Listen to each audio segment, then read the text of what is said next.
adorable kids apparel and accessories officially licensed from your favorite HBCU. Visit hbcupridejoy.com and follow us on all social media at HBCU Pride Joy on Facebook and Twitter.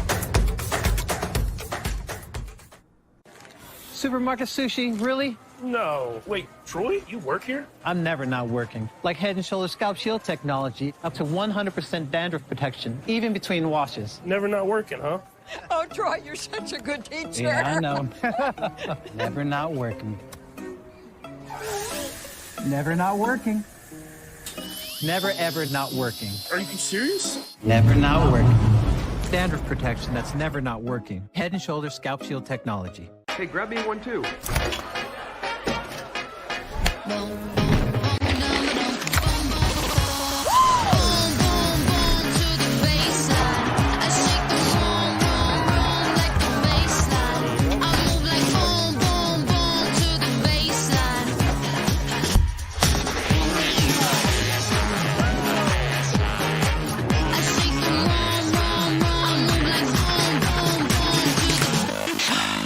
Charmin Ultra Soft has so much cushiony softness, it's hard for your family to remember. They can use less. Sweet pillows of softness. This is soft. Holy Charmin. Oh, excuse me. Roll it back, everybody. Sorry. Charmin Ultra Soft is so cushiony soft, you'll want more. But it's so absorbent, you can use less. So it's always worth it. Now, what did we learn about using less? You gotta roll it back, everybody. We all go. Why not enjoy the go with Charmin? This is the Dean of the College of HBCU Sports, Kenyatta Cavill of Dr.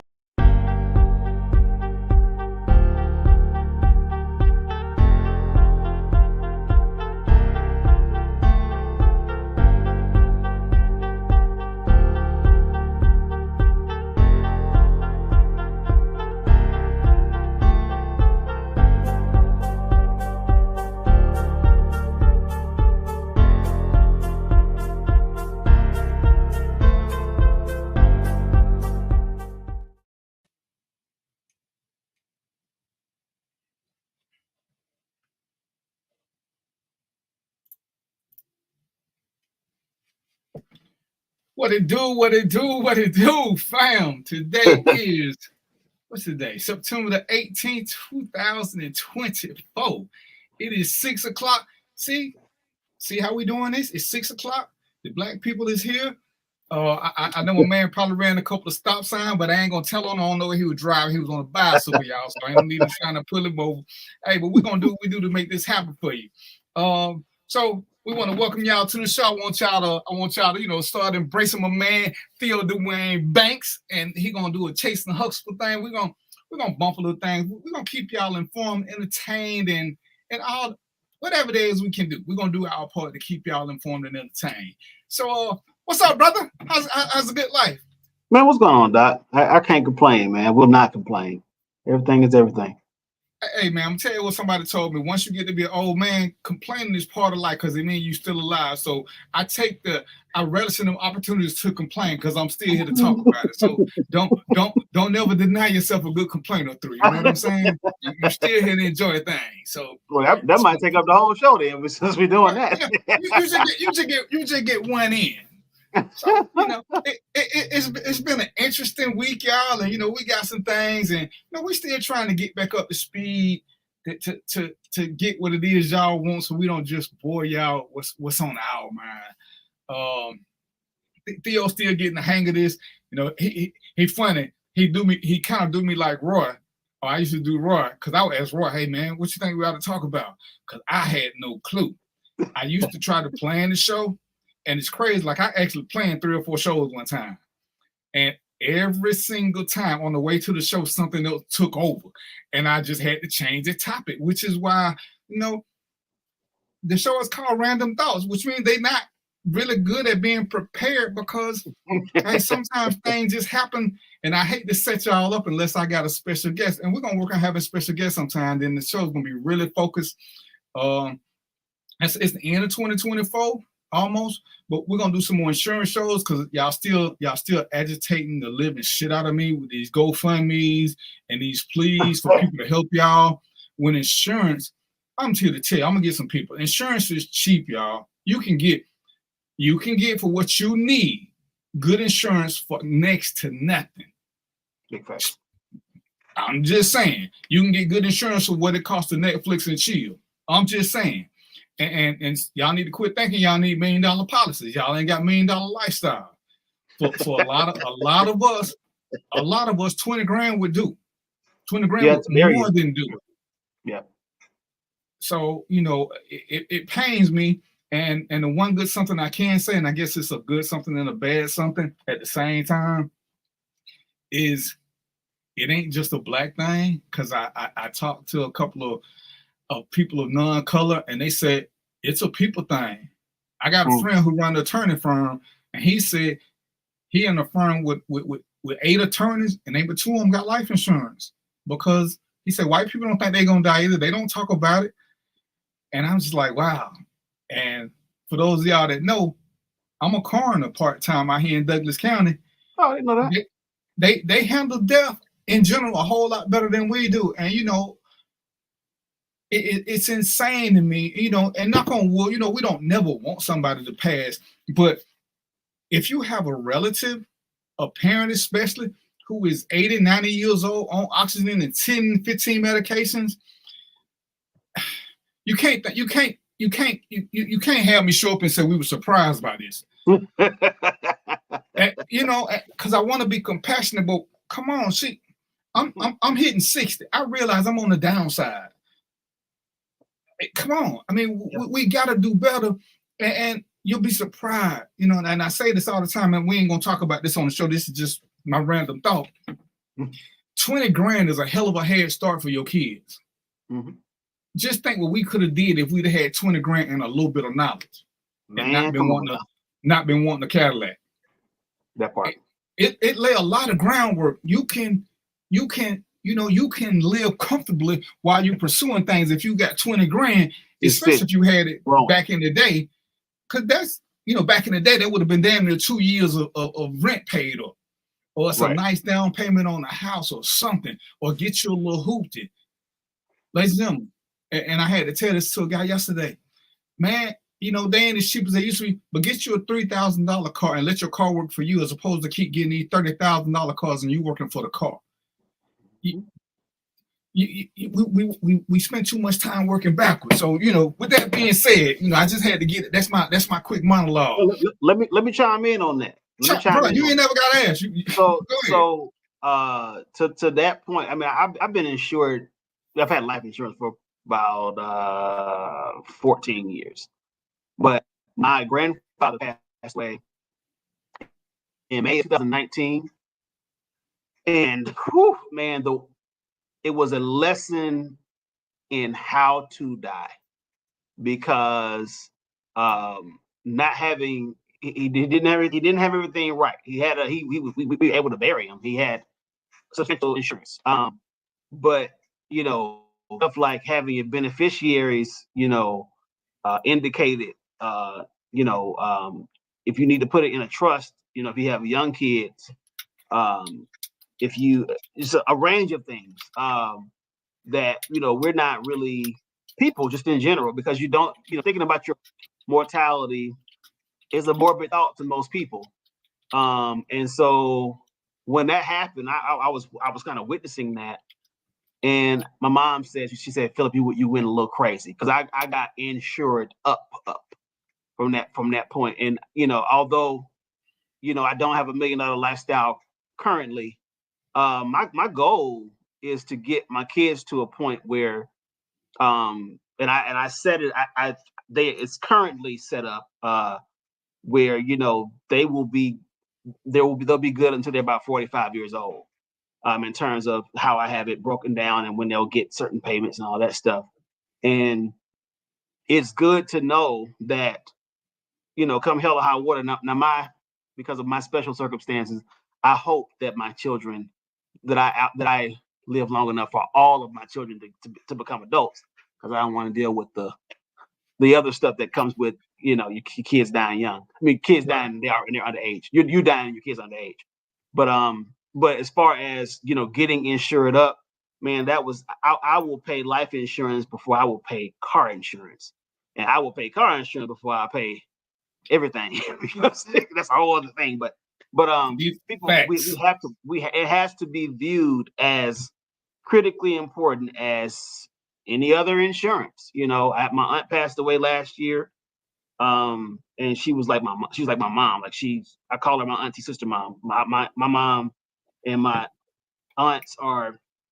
I was born to teen parents, so they kind of like all chipped in as far as just their influence. I mean, I was raised in my parents' house, but you know, my mom's sisters are like my sisters, and she has two boys, and you know, it was a little bit of a challenge, you know, the last few years of her life, but she set them up where, you know, there's really, you know, no excuse. To your point, you know, 20, 30, 40, 50, $100,000, you know, to get you started is a great start in life. That could change the trajectory of your bloodline if it's done right, if it's managed right. So I would encourage anybody out there, you know, it's about whatever your favorite fast food meal is.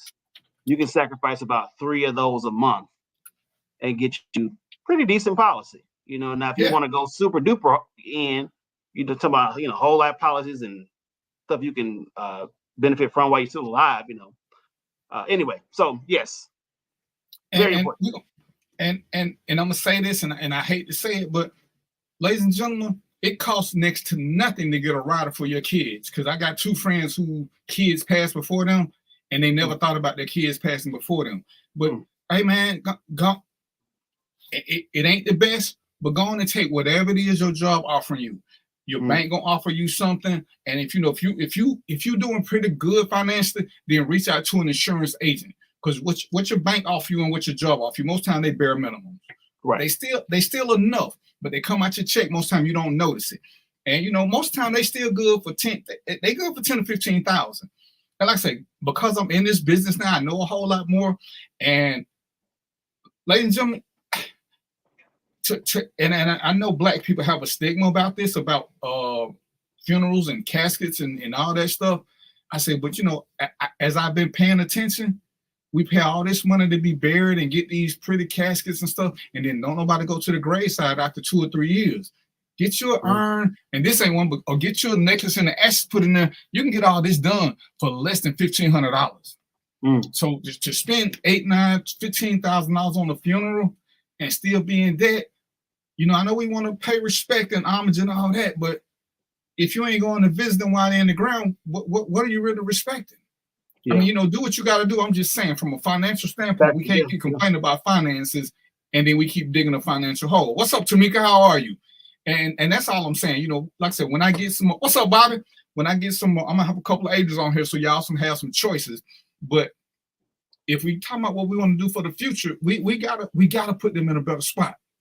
So and that's it. That's on us, and we should know better. If you don't know better, between me, I'm gonna have my financial guy on here. I'm gonna start having some financial tips every week. And you know what? I'm gonna go on and talk about that right quick. If you can save any money, and you got a savings account, I'm telling you right now from personal experience, ditch your savings account. Savings accounts, traditional savings accounts are probably the worst things going. Your traditional savings account don't give you much interest. And what it does for most of us is it's good for overdraft. Stop overdraft. If you ain't got the money, that means don't get it. But you can get high yield savings account, which means you're getting 5% interest. There are very few accounts that pay you 5% anything. And now, I ain't telling you not to invest in the stock market. I'm gonna have a guy here to talk about that too. But high yield savings account, that's just automatic money. It don't depend on nothing other than you keeping your money there. And it don't sound like a lot, but I had to tell one of my stock market friends, you know, you invest 1,000 in this, and it might be gone in 3 months. When I put 1,000 in my high yield savings account, it's getting 5% monthly, period. As long as I don't touch it, it's getting 5% monthly. And like I said, look at what your checking account give you. It probably give you somewhere around 1.2%, if that. Your savings account probably give you 1%, if that. So if you got a savings account, I'm telling you now, just get rid of them and look into high yield savings account. You can Bankrate.com is where I tell you to go to. It'll tell you what institutions offer them. Most of them don't require nothing other than you read the fine print. Some of them won't let you put but 1,000 in.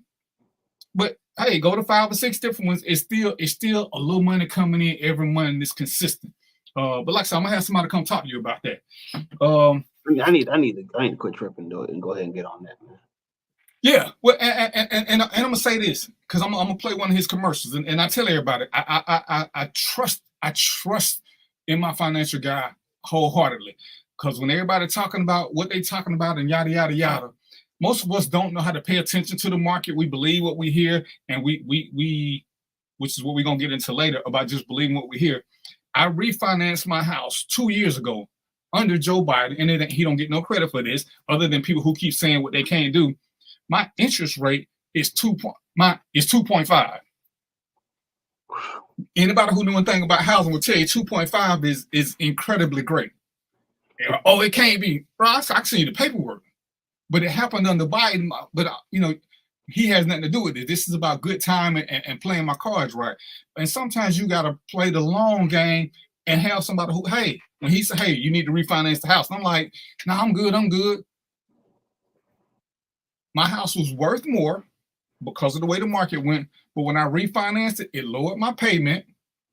I got some money back, and I still went down to 2.5%, which, when people call me now and say, oh, you know what interest rate is? As soon as I say 2.5%, they hang up on me. I was like, oh, we can't do nothing for you. I know you can't, but this is one of the things sometimes you need. What's up, Curtis? We need somebody to help us out with. Because sometimes we just don't know, we too busy life and that we miss out on certain things. So, I'm gonna play a commercial from Castle Brokers, and I'm telling y'all, ladies and gentlemen, if you don't even need great credit, let Jeff tell you what he can and can't do, and let him tell you what you got to do, because he agitated the living shit out of me. Because he kept wanting me to do this and kept wanting me to do that. But at the end of the day, when I got down to 2.5% and I saw what he saved me and I got some money back, you know what I did? I shut up. Took him out to eat, my brother. Because, the best lessons to learn, sometimes they're kind of painful. And him telling me, hey, man, you need to do this. Pay this off, pay this off, pay this off. And, that's what we got to do. But this is what I want to talk about first. First, Philip said something to me. I'm sorry. Theo said something to me. I'm going to get this right. And I wanted to talk about it right quick because we're gonna touch on politics. We're going to touch on politics every week until after the swearing in. We want to make sure we get through the transition of power. But once upon a time, me and him talk all the time. This is my political guy, Again, friendship. We don't always have to agree on everything. We don't have to vote for the same people. It's about listening and learning for what you do know and what you don't know. I try not to, somebody asks, what, your parents tell us, your grandparents say, it's 3 things you ain't supposed to talk about with people in public: religion, sex, and politics. Because a lot of people are extremists and they don't really want to hear nothing other than you agreeing with them. Right. If that's all you're in it for, then you don't want to have a conversation. Because all 3 of those things are just like people's appetite. They differ from person to person to person. If you want to know how other people are, you got to be open-minded and listen. You don't have to agree. You just need to know how other people are so you can open up your mind a little bit. But once upon a time, Theo said something about black people shouldn't vote GOP. You remember that statement, sir? Shouldn't vote GOP? Yeah, shouldn't vote Republican. I actually think that some black people should vote GOP, but not for the reason that people think. But go ahead, man. Go ahead. Well, because I was looking through some of our chats, and that's how I'm gonna bring that up right quick. Okay, go ahead. So no, I wanted you to tell me your thought process behind that. Yeah, I think just because we are in a 2-party system that monopolizes the electorate, and we need representation in the GOP. We need Douglas Republicans. Douglas Republicans. I'm referring to Frederick Douglass Republicans.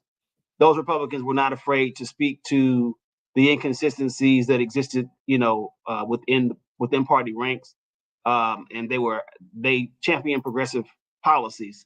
But the GOP that we currently have, that consists of a marginal number of black people.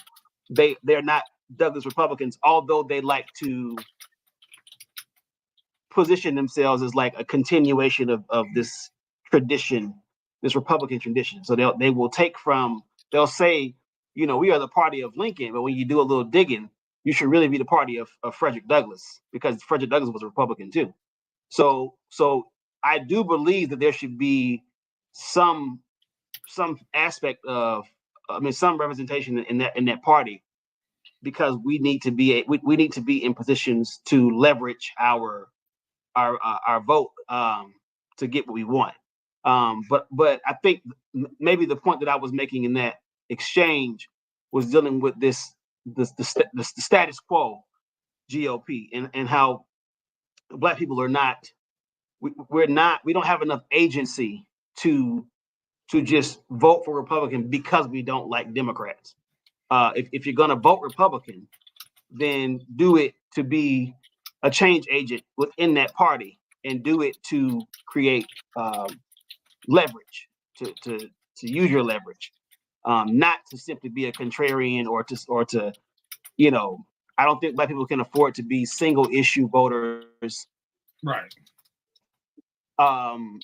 In the areas that the GOP, you know, are single issue voters. Like, I don't think abortion, your belief or non-belief or support or non-support of abortion should make you just become a Republican. Because if you don't believe in abortion, don't get an abortion. Like, you know, like, or if you don't believe in gay marriage, well, don't marry somebody of your same sex. So right, don't do it.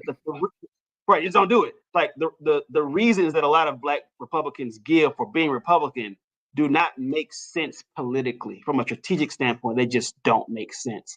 So from that standpoint, I think that may have been the context. And then also, we just don't have enough money.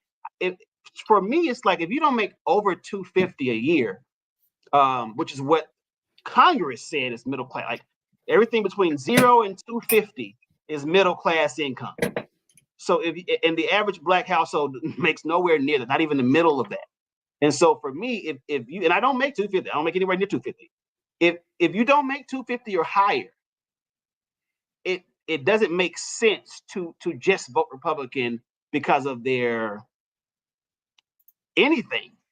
You know, if we look at the policies of the Democrats, although I do have a strong critique of Democrats, the policies of the Democrats benefit those who are less fortunate, who are you know, emerging middle class, who are working class, working poor, underemployed, you know, gig workers, moonlighters, all those different things.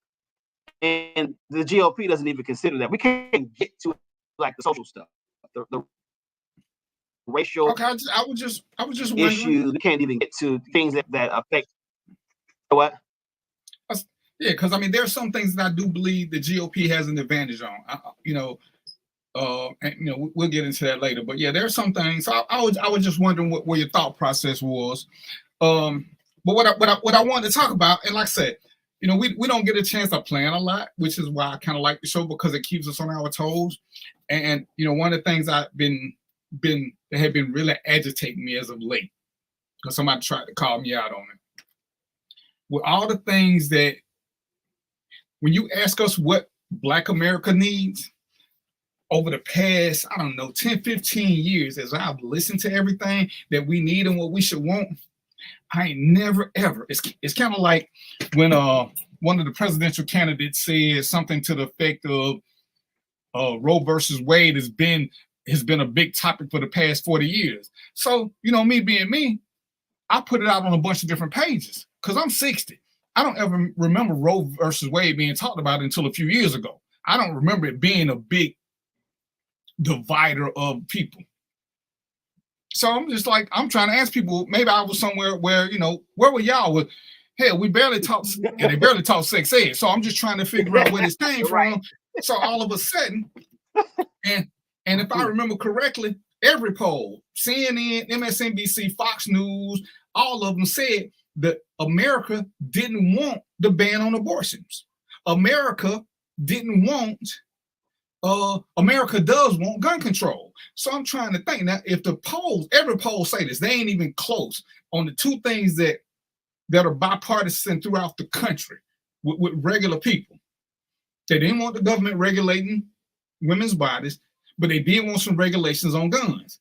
And these are two things that, in my world, the GOP is staunchly against, even though they keep saying they're doing what the people want. They're doing what 7 people want out of 1,000. Because it ain't. Because Fox can't even give you no polls that say people don't want this. And when I'm listening, and I listen to the debate, and I'm gonna let my expert talk about it. Yes, I'm gonna agree wholeheartedly, and I know he's gonna agree with me. Vice President Harris has not given a lot of policies. She ain't. She just ain't. And if we're being honest, politically, she ain't had to, because one dude has been making a fool of himself. So all she had to do is push his button. Mm-hmm. And if you're the leader and I can say something small and trivial and it gets you unhinged, I ain't got to talk politics. All I got to do is show that you can't handle pressure. I'm totally on board with that. It shitted us who want to know more about her policies, but it showed that he wasn't prepared to be a leader, because who gonna trust the man?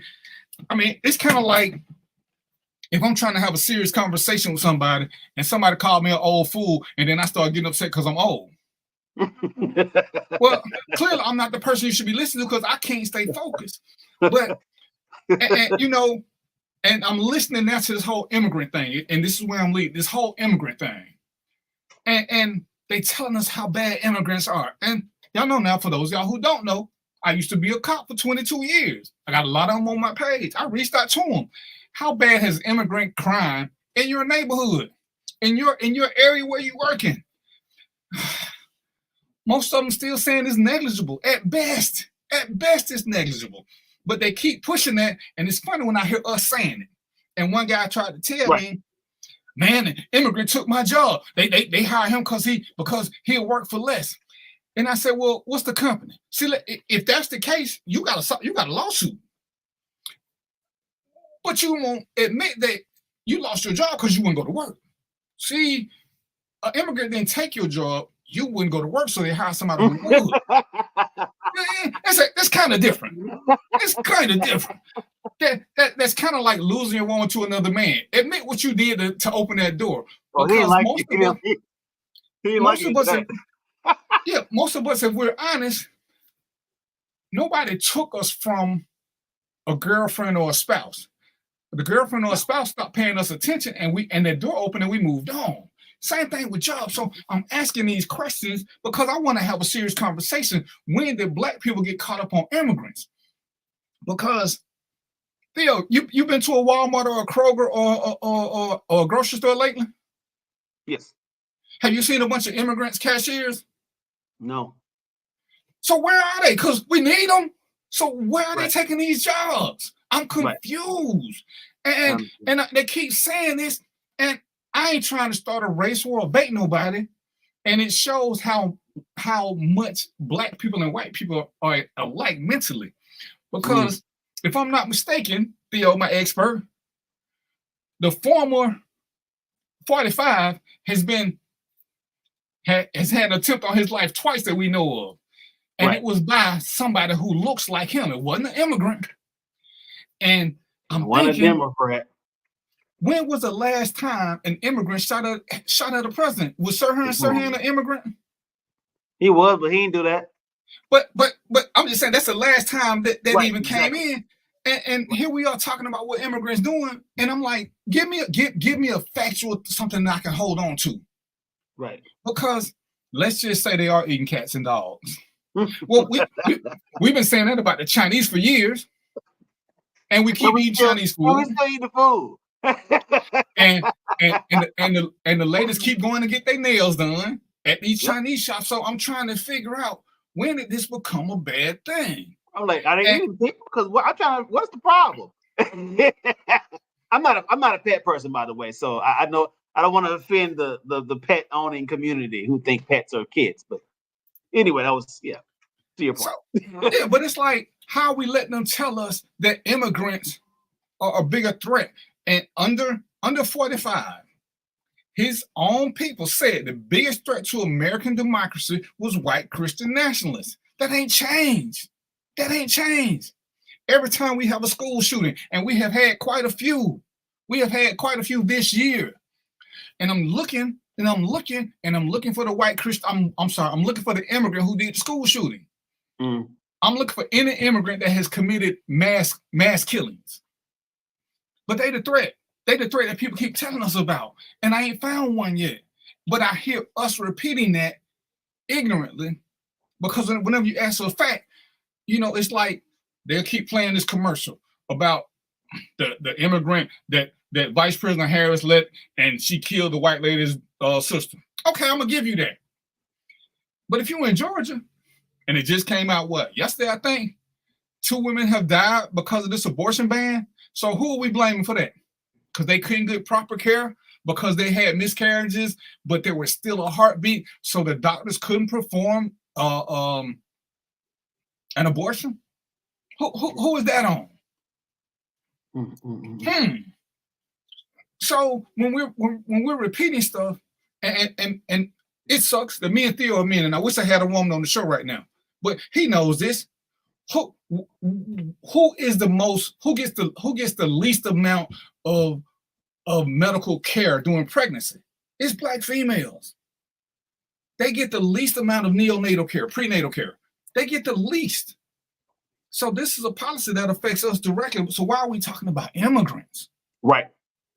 Why are we talking about immigrants that don't affect us? I'm just, because, I made the post earlier. Tell me when the immigrant took something from you, whether it was your spot in line, whether your spot at the red light, your loan, something. I need some real stories, not some stuff from Fox News or CNN. I need to know when it really happened. And they were talking about, Russia's playing a lot in the misinformation, and I'm cool with that. And Theo, you more in tune with politics than me. Who was it that went to Springfield and started showing out? Those were MAGA people. We ain't talking about phoning in threats. We talking about people who actually start going in and assaulting people. The guy who shot up the grocery store in Buffalo, he wasn't an immigrant. He was a white Christian nationalist. He had a manifesto.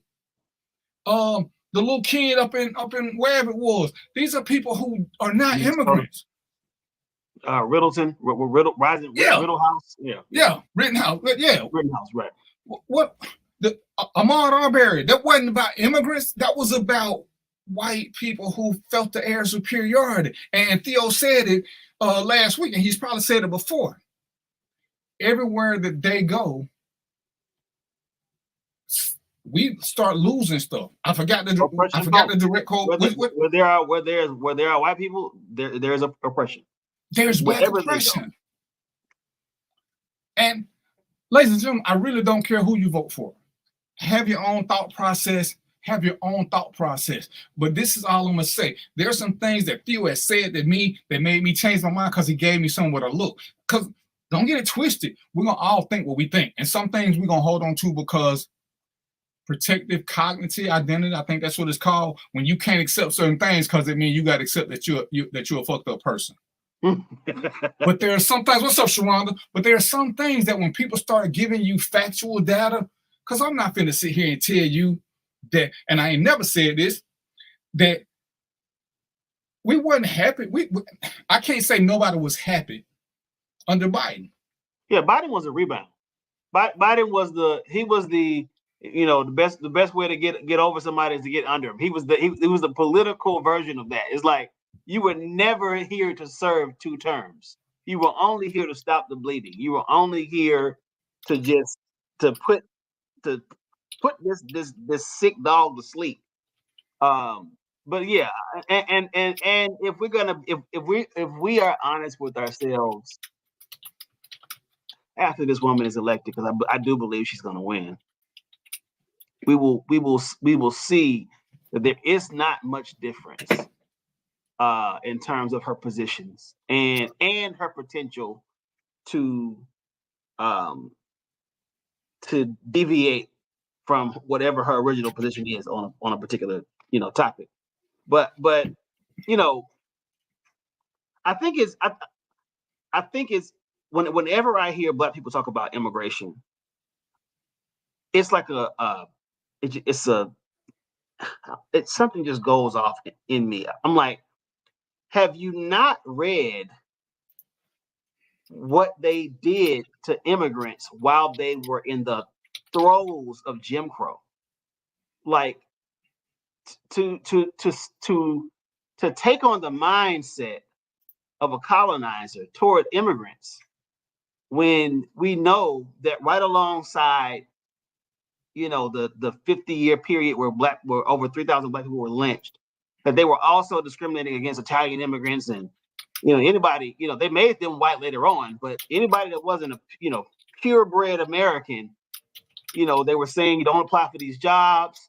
They were calling them dogs. They were, in some cases, being violent toward them. It wasn't until white people realized, hey, these Irish folk, they look like us. These Jewish people look like us. And so, then they kind of just became white. But I don't understand how where the disconnect comes in when I hear Black people, when I hear immigration being like the reason. It's almost like a surefire way to determine if somebody has really dug a little bit deeper about like this, like they're like where they stand on a particular on this politically. Like how did you land at immigration when there are so many other issues that you could have landed on? And I think it kind of speaks to this idea that we have to move on. We have to move away from this idea of symbolic change, or change, or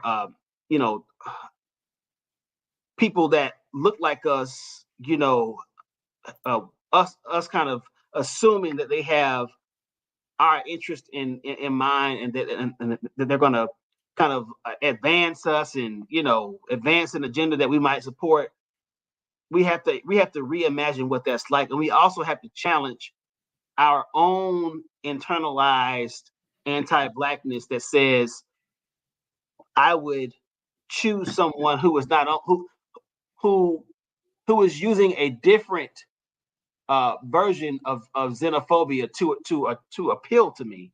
Like he's not drilling down on this anti-Blackness stuff because he knows he needs, Black people are kind of, teetering. A lot of us are, and comparatively we're not actually, but it's enough of us that are kind of teetering where he can't go hard at Black issues. So he's just presenting this other issue called immigration, and he's dangling it like red meat. And like some Black folk are falling for that. And it's like, come on, man. Like it's the same formula. It's the same formula. The best way to kill a man is to make society think that they are unable to be educated, unable to be reformed, unable to produce, and then voila, you just kill them. And so it's interesting to see some of us take these positions that currently exist, like they currently exist to deny us opportunities, to disenfranchise us. And I think you said a lot last week, and I don't think you remember how impactful what you said was. Some of us are identifying, and I ain't gonna put this on everybody because I don't know everybody, but a lot of people who I see identifying with and we're gonna just use examples as they are. A lot of men who are against Harris are afraid of Black women rising up, and I don't know where y'all been because they've been rose up long time ago. And I don't know why we feel the need to control them, but they feel like Black women are going to be out of control. And if that's your mindset, you can't push that on me because for those y'all, if you pay attention, again, I didn't endorse her when she was the first choice of for vice president. But going on what I know now, I'm not endorsing her because she's Black. See, and it's almost like parallel.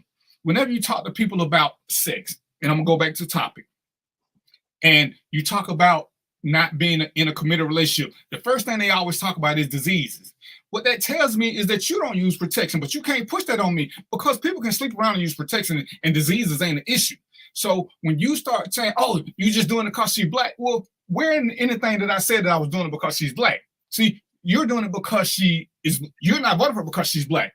You know, a guy told me, you know, like I said, and on this show, I've spoken well on Trump if we're factually doing things, because factually, I can't say he ain't done nothing. He has. And someone say, oh, you just don't like him. You wish he had got killed. Right? Show me where I said anything like that. So you're projecting because you want me to hate the man. He don't rank high enough in my life to hate him. See, when he won the first time, I was one of the ones who lied and said I'm leaving the country because I'm not. I'm an American. I don't care what y'all think about it. I ain't leaving. I got rights. He can't take them from me. See, this is where we get so caught up in it, where we don't want to hear what the other side is saying. I have friends, real friends, who support him. I will listen to why. It ain't gotta make sense to me. Truth be told, they don't even have to tell me why they're doing it. It is their right to pick whoever they want to. Yep. So just because I don't agree with it, they don't have to agree why I'm picking who I'm picking. This is why they tell us not to have these conversations, because people get too impassioned and everybody want to be graded on the, oh, I'm my own person. Well, if you're your own person, why do you need a fan club to co-sign your BS-ery? Oh, you just doing this. All kinfolk ain't skinfolk. Well, you ain't never heard me say that, so why are you using that to me? Why? It makes no sense to me, but you can't push your thought process on me. I can tell you why I do stuff. You can tell me why you do stuff. And bam, I don't have to. But, and Sharon, it wasn't that she wasn't my pick. She wouldn't have been my first pick. And when we're doing business, and this is one of the things I learned truly about running a business, I don't have to like the people who work for me. They just need to be good at what they do for my business to run. Because most of us who have a business or who run a business, or even if we got a position of power, we realize one of the worst groups of people to hire is friends. The second is relatives. I don't have to like you. Are you efficient at what you do? Are you proficient at what you do? Then I'm going from there. I had a friend, a great friend. And he asked me one day, he said, man, you know I'm struggling. Why you don't let me work? And I looked at him and laughed. He said, you right, because you'll have to fire me when you. Dude, we already know this. As a friend, you are the shit. As a worker, you are shitty. We already know this. So why don't even put me in that spot about telling me you need a job? I'll let you go work with somebody else. I ain't even going to recommend you, but I'll tell you what some other jobs are. And this is one of those things who we like does not matter. Who represents most what we align ourselves with. And this is one of the things Theo was talking about the other day, is that a lot of people, we don't want to admit it. And somebody did a psychological breakdown. A lot of black men, and it's especially black men, we like the power and the balls that Trump exudes. Well, he don't give a fuck about people. We like that. We gravitate toward that because they don't know a lot of his policies. They like what he does, and he does it without being apologetic. I ain't got no problem. That's why hip hop loved him. Trump is so hip. Like it is. What's interesting was to see like people who were like obvious, like, you know, at least acquaintances with Trump distance themselves from Trump after they, you know, realized he was a raging, you know, racist. And it's like, no, he represents everything that is enviable about America. He represents everything that people hate about America. He is an American story all unto himself. And we have to acknowledge, like, as far as likability, if Trump was a stand-up comic, I would be his biggest fan. I just know that his politics, like he doesn't see a world where people that look like me thrive. That's nowhere in his vision. And people have to be honest and say, to your point about the friend who's the shit as a friend but shitty as a worker, Trump is. It's like the OJ factor. It's like nobody really, we don't really care. Like, we're not really fucking with OJ like that. but it's what this man represents. I love it that there is a name you can mention that can make white people go like this, because there are so many names we can mention that make us go like that, and it's come at the hands of them going like this. So what I love what OJ represents. I hate that he died because I just love what he represented. Now I love what he represented. He was a thorn in the side of white America. But I also know that OJ did not fuck with black people. And it's okay to say I like them, but they're not good for this job. Right. I think Trump is probably he has a unique kind of charm that I could see how somebody could go into a boardroom with him and come out like, oh no, Trump's a good dude. Like I could understand that he has it's a unique kind of charm, but that's where having a political position comes into play. That's where that is where having your own personal agenda, your own personal vision for how you want your life to go and how you see yourself within the context of the American empire comes into play. Because when you're principled, when your views are wrapped around a set of principles, whatever those principles are, you can go into a room, chum it up with Trump, and then when you go into that ballot, still vote your interest. It's and I don't know why. I don't know what the snag is with non-straight white men to be just as enthralled, just as enchanted by this man as the straight white men that he appears to represent.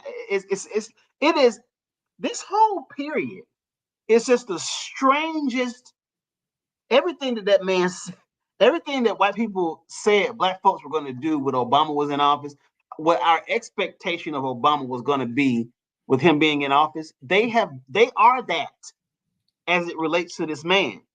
It is a strange, like, it's just strange to see, and it's fascinating to see, and it lets you know the importance of voter education. Just having a set of values that's based in whatever kind of information, hopefully good information, you've absorbed. I am personally, I say this all the time, I identify as a king liberal. There's a set of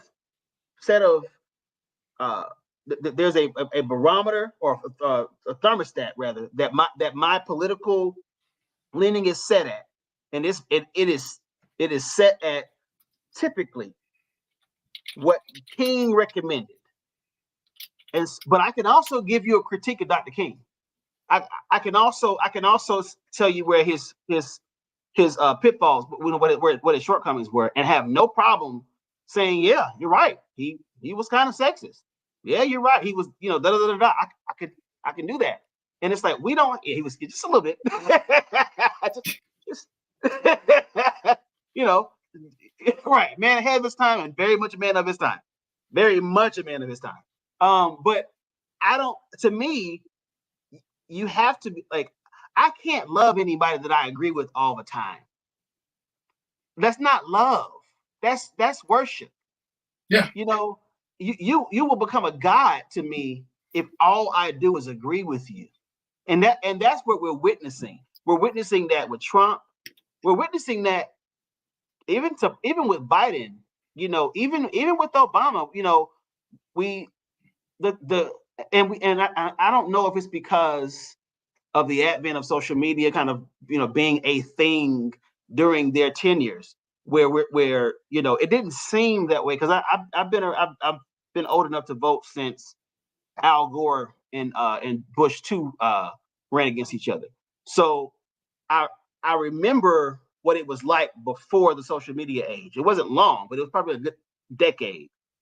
And I don't remember people being as And maybe this is just because so much crazy stuff has happened. I'm just being a prisoner of the moment. But I don't remember people being as like religiously dedicated to these figures. They were more so like, hey, I am a neo-conservative, and however we get this agenda accomplished, so be it. You know, a la, you know, Bill O'Reilly and Sean Hannity.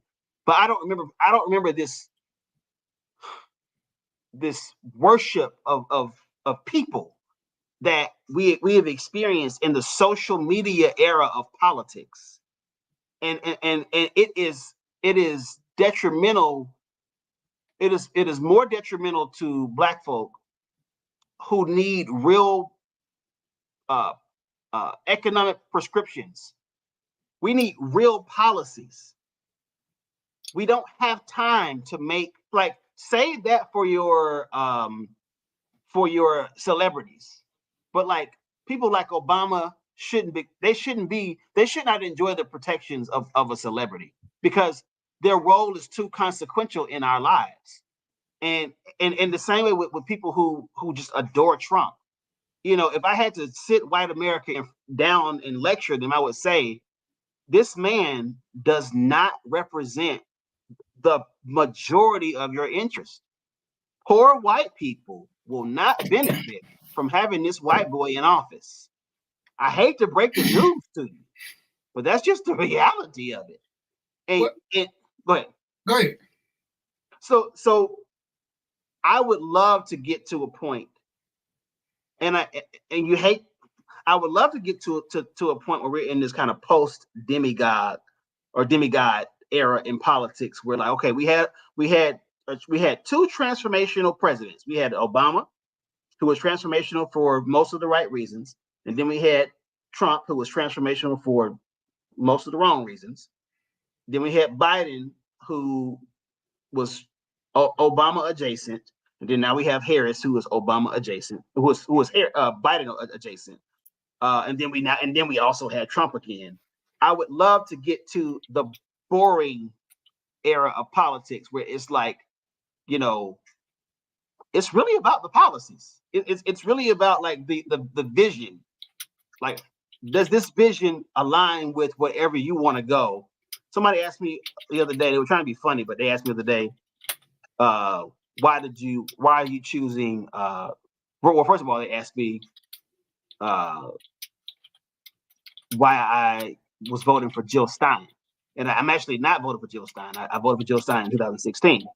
So I said I never said I was voting for Jill Stein this election. I did it in 2016. Their answer was, my question still stands. Why are you voting for Cornel West? And my simple answer was this: his vision, his position on class, sex, race,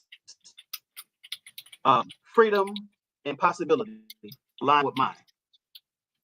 That's why I'm for him. Even though Georgia just kicked him off the ballot, I am no longer going to. I will never, because I did it with Biden, and I will never cast a guilt-ridden vote again.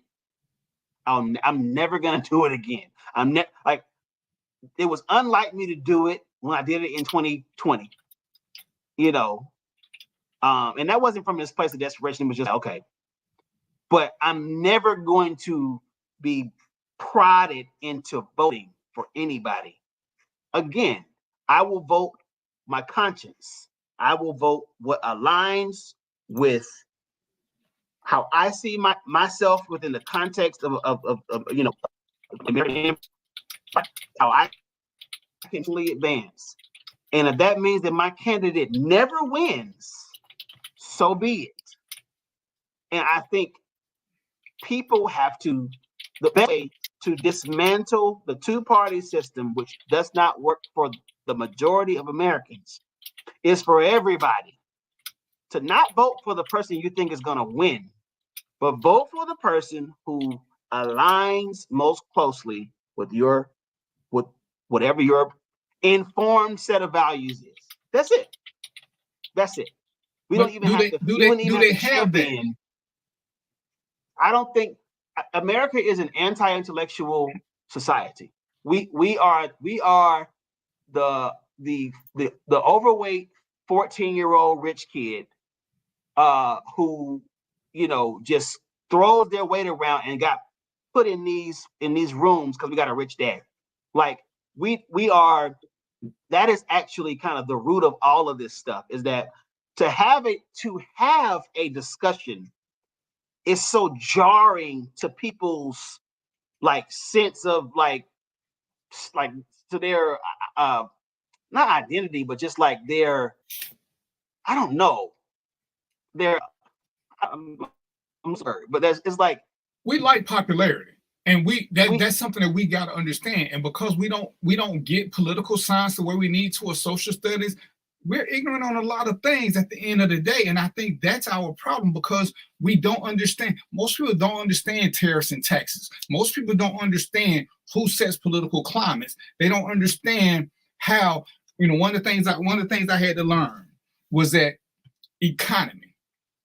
We'll look at an economy and blame or give credit to opponents when, factually speaking, the first 2 years of any presidency are actually a benefit. Right. They came off the last one, and that's just factual data. So if the last president left on a high note, the next president, his first 2 years is going to be booming. But most people won't give the last one credit. And, you know, and that was one of the things when people kept talking about this. And I said, it's crazy because y'all never gave Obama credit for what Bush was doing. And Bush had us in a war we didn't belong in. Gas was higher then than it is now. And, oh, no, dude, I know how high it was because I had an Escalade and it took me $100+ to fill it up. I know. But you get caught up in, as you say, we're prisoners of the moment and we remember what we want to remember. Right. Because the car industry was going under. Who saved the car industry? So every time I hear people say he didn't do nothing, what? And it goes again to our personal values. What's your idea of nothing? Because them auto workers loved him because he kept all them people employed. Now you may have lost something, but if we're looking at 20,000 auto workers versus one person who didn't, well, man. But we don't look at that, and a lot of times what I'm saying is we don't think about our fellow man. And me and you talked about this. I got great insurance, but until we start talking about mental health, accessibility, and affordability in Black communities, nothing else really matters to me. It won't affect me one way or the other. I have great insurance. I can get it. It's affordable to me, but to a lot of people who I know need it or want it, they can't afford to do it. And to me, that's one of our issues. The education, because we need to know. Because a lot of things, every time I see these posts with them blaming one party over this or this, it ain't the party. And you talked about last week, you don't vote locally, so you don't really know. Because you have forgiven your mayor, you have forgiven your governor, you've forgiven your aldermen and councilmen, people who affect you locally, to blame somebody who don't know you, and their agenda ain't about you. Right. So, but we're so caught up because, and Sharonda said, you know, the media is telling us what to do. No, the media is giving us an outline. We choose whether or not we want to do research because, as they say now, Google is free. Google is free. So all we got to do is research Google or whatever source you want to do. But you can fact check anybody. You can fact check anything. You know, I was telling Theo, I'm doing this show. I got 3 screens up. So when somebody says something, I can pull up the screen and look up and see if what they're saying is debatable or true or not. Because I used to get caught up into that. This is what I think. But I went fact checking myself. My management team said, hey, you know, you said a couple things that was wrong. I didn't like being wrong. But when they showed me where I was wrong, I had to go for it. See, Sharonda, you say Obamacare sucks, but I talk to people who are grateful that they got Obamacare because otherwise they couldn't have got it. So when we say certain things, and I asked Theo about it today, did he have a stance on ACA? But let's just say it did so. And this is where I hold the Trumpians accountable. He ran on it 4 years ago, and he still don't have a plan to replace it. And that was one of his major running points. So if we're gonna start holding people accountable, let's hold them equally accountable. Because what's his plan for coming in there and doing it? Because the ACA affects a certain group of people. It don't affect me. And I'm with Theo. I ain't making 250. I ain't doing bad, but I ain't 250. But for for the people who got grandparents or the people who didn't have careers where they got a pension or the ones who are living strictly on Social Security. What are they supposed to do? So where is it when we say this? What are we basing this on? Right. Because I know, like I said, I didn't know a whole lot about ACA, but I know a couple of people who want it, and it helped them. So I don't have a stance on it. I don't. I like to listen to other people. And this is where we got to stop, because we'll push a narrative that we don't fully understand because it doesn't work for us. And again, you got the right to vote for what is best for you. I choose to vote on what I believe is best for the collective versus me. Because I've heard that I got an issue. I got an issue with birth certificates being able to be changed. That's a straight GOP issue. I don't understand why that's an issue. Why should anybody be allowed to change their birth certificate from male to female? To me, that is just insanity. Total insanity. It ain't gonna make me cross over just because of that one issue. That's not as high on my list as gun control and abortions. But it's one of them things I just don't like. But we got to look at something different and do our own research, because they will tell us what they want to hear. When they don't want to hear, both parties do it equally. They will change the subject. And I call it deflection and redirection. When you say something that might hurt me, I'm going to throw something else out there and try to change the subject. Fellas, we understand this, because when we try to do it with our woman, they're going to bring us back on task because they don't want to talk about the other day. They want to talk about right now, and we give up. But we'll try. And when we winning, that's what they do to us. We're like, hey, you didn't do this. What about that time you didn't do this? And we'll fall for it, and we'll try to defend it as opposed to staying focused. We'll just say, when you going to argue, have a sheet of paper in front of you and stay focused. We're going to talk about this. We ain't talking about that else until we get these. But this is who we have to be. This is what we have to do. And when we don't agree, I don't need to call each other names, because, and we're gonna go to another subject because it's almost 7:00. Whenever people want to talk politics, and I love the subject now because I'm informed. And whenever I keep talking about the popular vote, because this is what 45 has said, if he don't get the votes, he has never ever won a popular vote contest. He didn't win one in high school. He didn't win one in college. He ain't ran one in a national election. So when he keep talking about if he don't win the people's vote, and I ask everybody, when has he ever won? And then they want to talk about electoral college. That one who was every time he talk about the people did this, the people did this. Popular vote, he lost to Hillary by popular vote. Factual statement: Hillary got more votes. He sure did. So why are y'all hanging on to this that he has ever won one? This is a fact, man. If we can't acknowledge that fact, we can't have an intelligent conversation.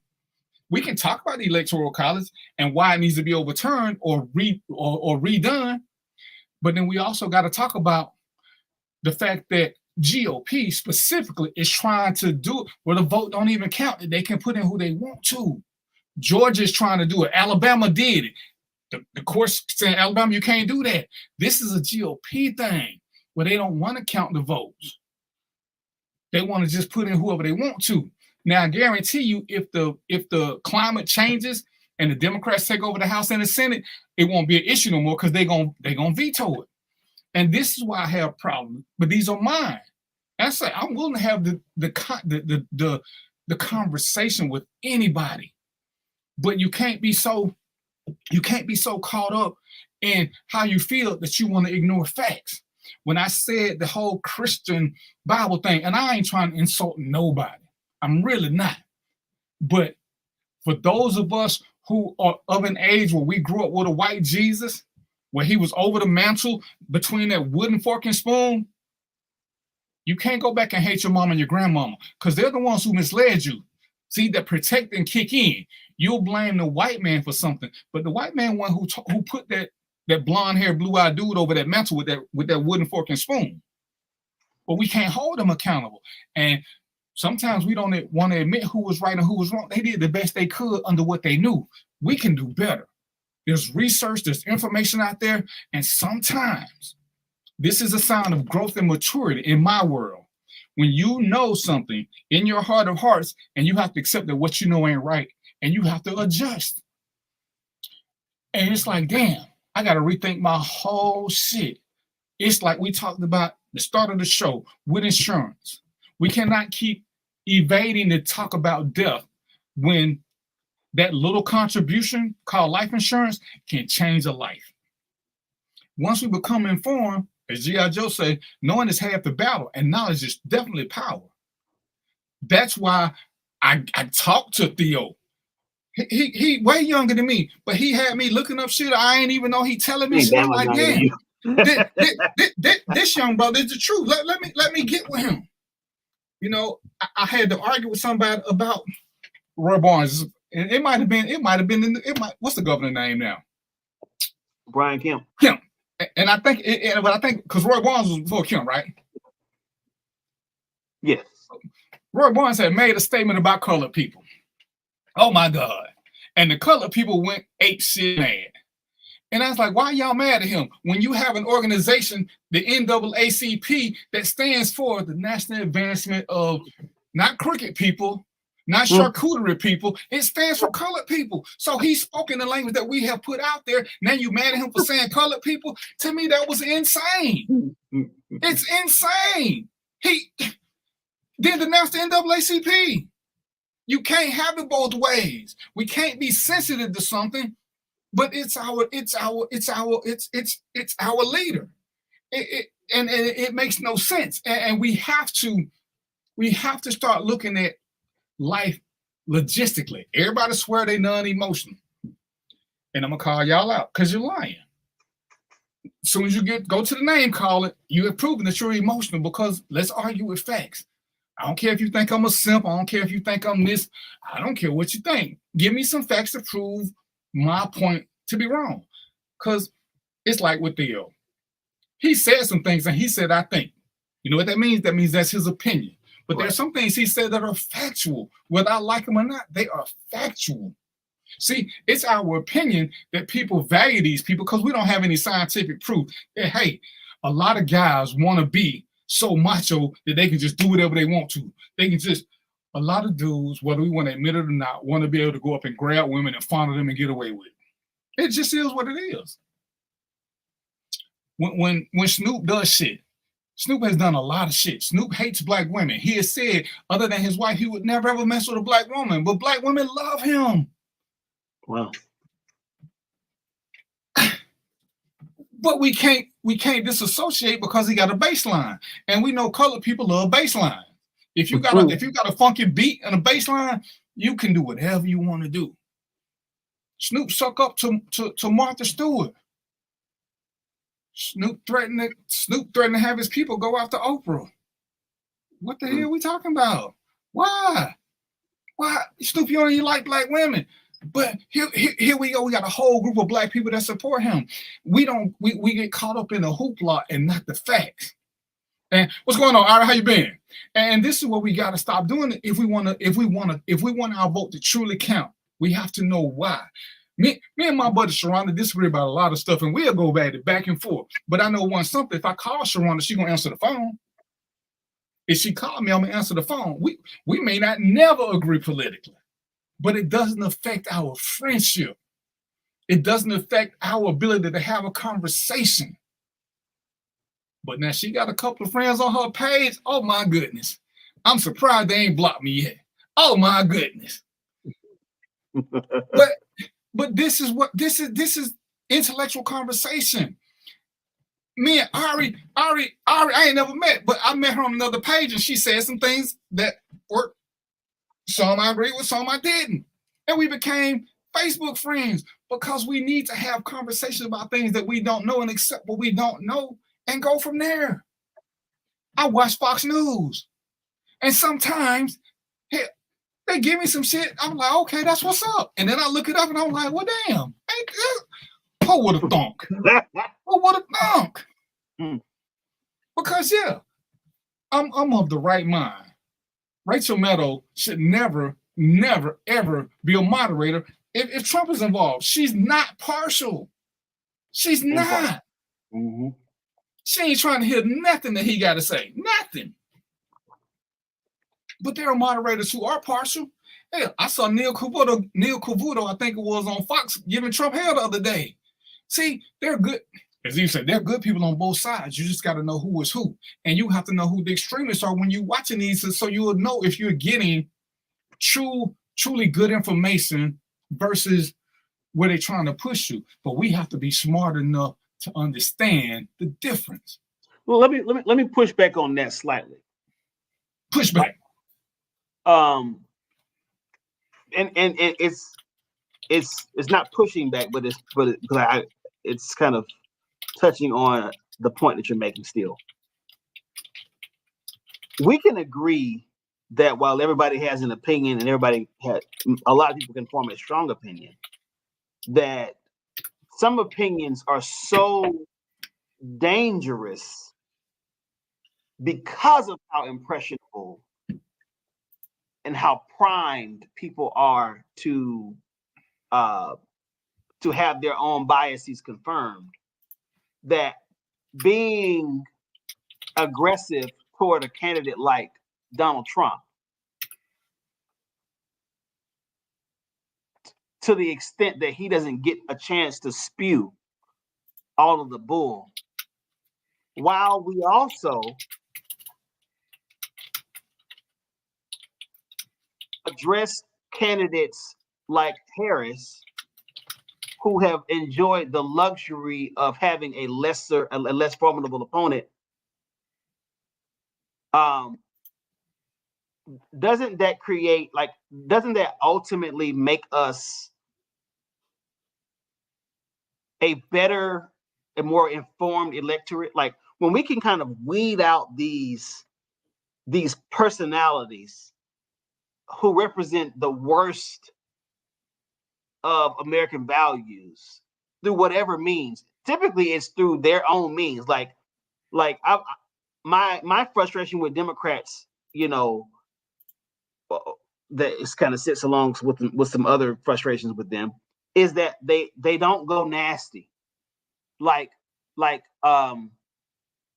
watched debates between Mark Lamont Hill, whom I'm a huge fan of. But I don't agree with everything he says. I'm a huge fan of Mark Lamont Hill. Mark Lamont Hill, and I call her Candace Owens. Candace Owens, but I call her Candace. I've seen Mark Lamont Hill and Candace Owens go at it. And it's like, well, Dr. Hill, you know that you can slay her. Like, you know that you can completely demolish her in this debate. Yet you choose to take this posture of civility and you want to just operate within this kind of level of decorum that she does not afford you. Like, she's not giving you the this is not a gentleman's kind of debate. She's going into it with a specific agenda to push forward things that are not factual or half factual or whatever, right by mistake, but never right because she's actually researched and done her work. But if people who know and who have who not only know, but then who also have stronger values, better values, don't push back. Like, if we good people on both sides, everything, then I don't know how we become a more informed electorate. As much as I can, kind of tongue in cheek extol the virtues of Trump in terms of his charisma and all those things. Trump is dangerous. Like, he is dangerous. He uses. I tell my kids all the time, my daughter, she's very pretty. I said, being pretty is a superpower. It's not good or bad. It's a superpower. And you can use that for good or bad. Being intelligent is a superpower. You can use that for good or bad. So Trump uses all of his superpowers for bad, for the most part. We don't need really good villains.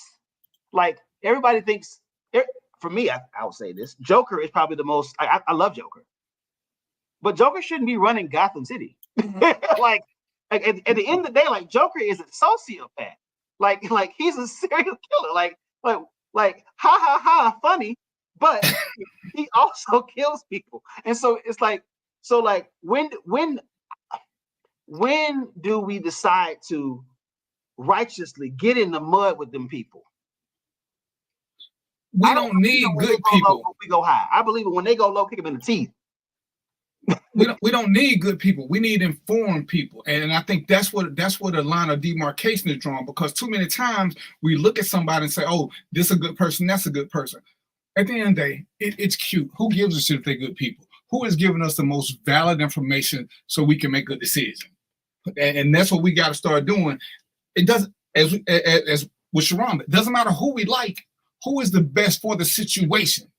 Sometimes, and we're going to take a commercial like this, but in the apocalypse, the best leader is the one who is unemotional. And when you got to cut somebody loose because y'all got to eat, who can pick the weakest link to let go. That is the best leader. He's the most cutthroat, but he's going to make sure that most people live. We don't need the emotional person. Oh, no, we're going to keep bringing them so long. Well, them bears and shit is catching up to us. You keep dragging them behind, you get to stay with them. And we have to know what it is we need at the time. And we need logical, informed people who can help us make a better decision. Not necessarily a good person. You're a parent. I'm a parent. Every decision we make, we try to make it for the good of our child. Yes? But if they don't understand why we're doing it, it's really not for the good. We're imposing our will, and we're denying them a chance to learn. Because most stuff we did, we learned from experience. We're denying them an experience, but we're good people because they believe we love them. But what parent ain't made a mistake? We've all made mistakes, and we keep parenting. So we got to... Right. Right is right. Truth is truth. And that's what we have to start doing. We have to stop worrying about who's a good person, because good people will misinform us quite a few times. So we're gonna take a quick commercial break, then we're gonna come back with something else. But as my guy Acho said, I'm loving the conversation. But I got in trouble last week for not showing no commercials, so we're gonna take a commercial break and we'll be right back, y'all. Don't go nowhere. I love Atlanta, a city in the forest. Hi, I'm Jeff Cleveland, seasoned loan officer in the Atlanta market. And whether you're buying a new home, refinancing to do debt consolidation, home improvements, or just to lower your payments, give me a call. I'll ensure that you're treated with dignity and respect, that you're informed throughout the process, and that there are no surprises at closing. Give me a call and let's get started.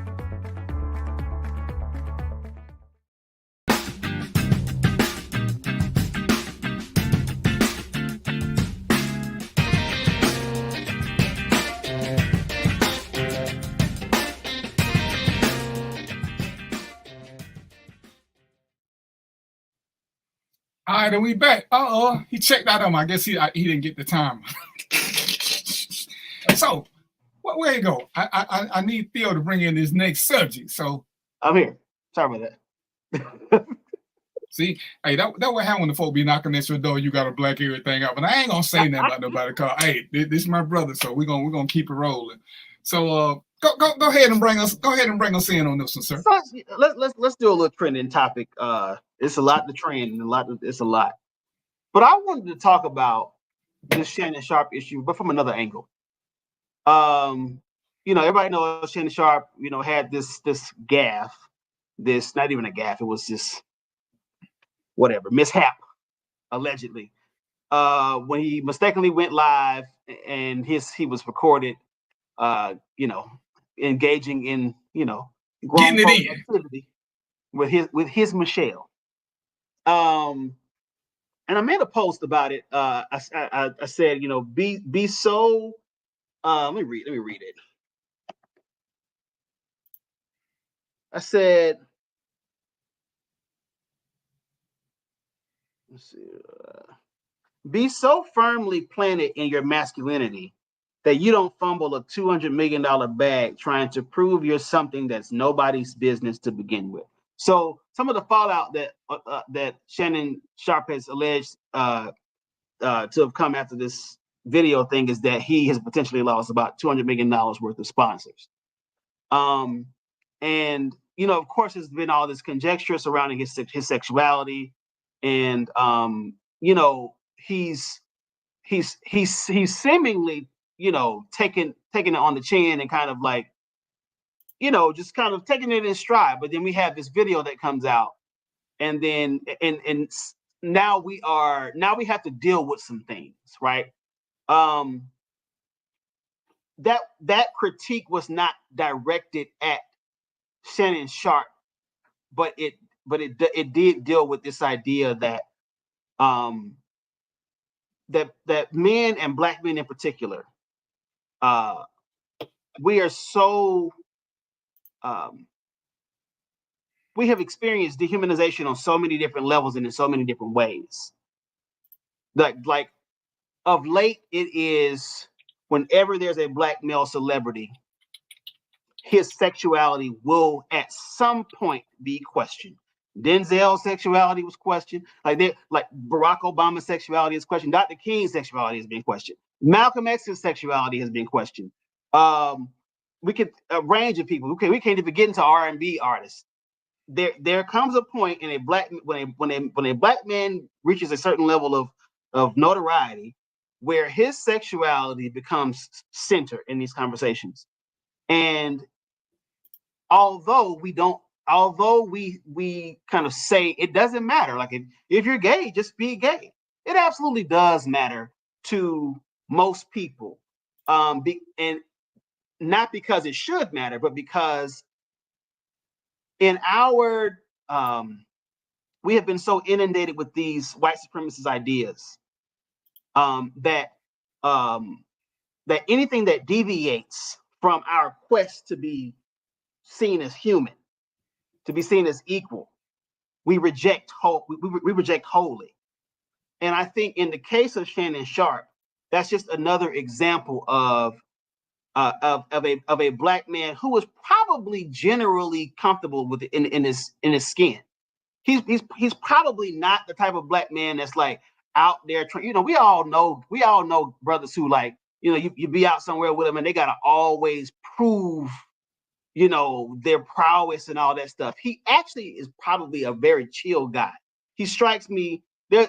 So you say we're much, we had a large age difference. My parents are your age, and my parents were young when they had me. So so Black men from your generation, which is kind of like I'm at the very, very, very tail end of your generation. I'm Gen X adjacent, but I'm a millennial. Y'all carry yourselves a certain way. There's a coolness, there's a calmness, there's just an assuredness about Black men in y'all's generation. Shannon Sharpe is in y'all's generation. You don't get. I think Gen X men, Black men, are the beginning of like the Renaissance Black man, where we are having more nuanced ideas of what it means to be a man. I believe that Shannon Sharpe has been affected by those conversations. He's been informed. He has been he allows himself to kind of he allows himself some level of elasticity in his masculinity from the way he presents, from his. He doesn't try to be just ultra macho and subscribe to these kind of archaic ideas of what it means to be a man and masculinity. So this moment that we are witnessing represents the moment in a Black man's life where you say, I've checked off all the boxes. There's no other way for me to prove that I'm a human that is deserving of basic regard, just decent, like I've done all the things. I don't have, just all this scandal attached to my reputation. I'm a provider. I take care of my children. I'm wealthy. I have achieved the highest level of success in my profession. Like all the things that society requires of me, I've done that. And yet my sexuality becomes like hot topics.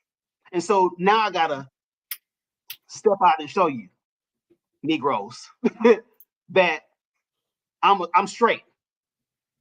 But it falls so miserably short of the mark that it reinforces whatever people's ideas are of him in particular.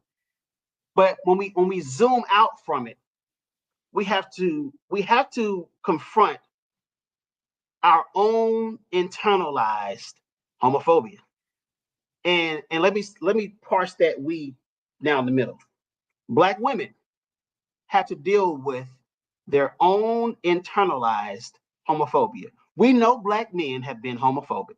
We know that has been expressed in hip hop, and especially in the 90s, that was just like a, proving that you weren't, gay was just a thing. Even now we got this pause thing, which is, it's funny, but it's also like very, sophomoric and, all the things, right? But these conversations around the serious conversations around Black men's sexuality, when it actually starts to pierce, like, to really affect us, it's coming from some of our women. And this is not one of those laying things at the feet of Black women type deal, but it is, we need to have the other part of this uncomfortable conversation, which is, why does Shannon Sharpe feel like, what are the conditions that would produce a stunt like that? What are the conversations that are producing a stunt like that? I am not a Kevin Samuels light. I'm not a disciple of Kevin Samuels, but that man's the 18 months where he was popping, the whole time he was called gay. And in the 2 years that man been gone, there have been no gay lovers that have come out. There have been no gay lovers. But that was just, if it's said about a Black man, it's got to be true, especially if it's negative, right? And so we see these types of things played out. We see it played out in Cam Newton. We see it. We can be in the most, what society would deem toxic versions of masculinity. We can be running through women, which in most people's minds, that is a key indicator that you are a heterosexual man. And we will still find a way to twist that into, you must be masking something. So for me, although I thought the move was beneath who Shannon Sharpe is, who he has presented. Shannon Sharpe is everybody's uncle. He reminds me of all my cool uncles. He reminds me of my dads. He reminds me of all the good Black men I've ever met in my life, especially if you're from the South. Although it is beneath him, I still can't walk away from that without acknowledging the fact that on some level he has succumbed to this pressure that is placed specifically on Black men to overprove how masculine, aka heterosexual, we are. So let me ask you a question. Okay. Because I got a different take, but I'm gonna try to stay focused at you, as I say, and not diverge. Okay.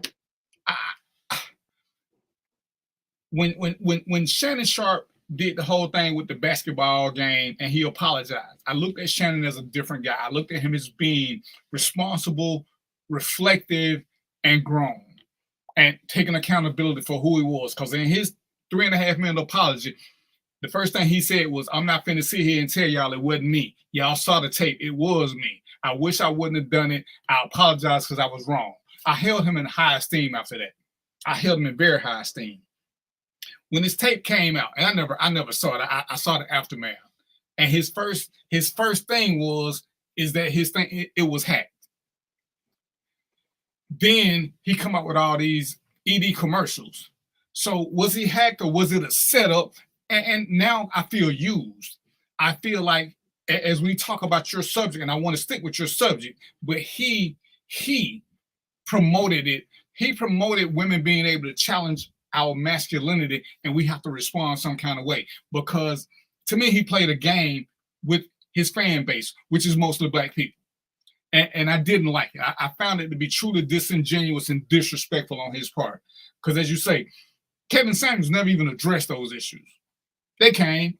He was, I don't want to say he ever struck me as gay. He struck me as, if we're going to be really picky, as having effeminate tendencies, which, if we're honest, we all have. Since our hormones are split down the middle, half from our mom, half from our dad. We all have some women tendencies.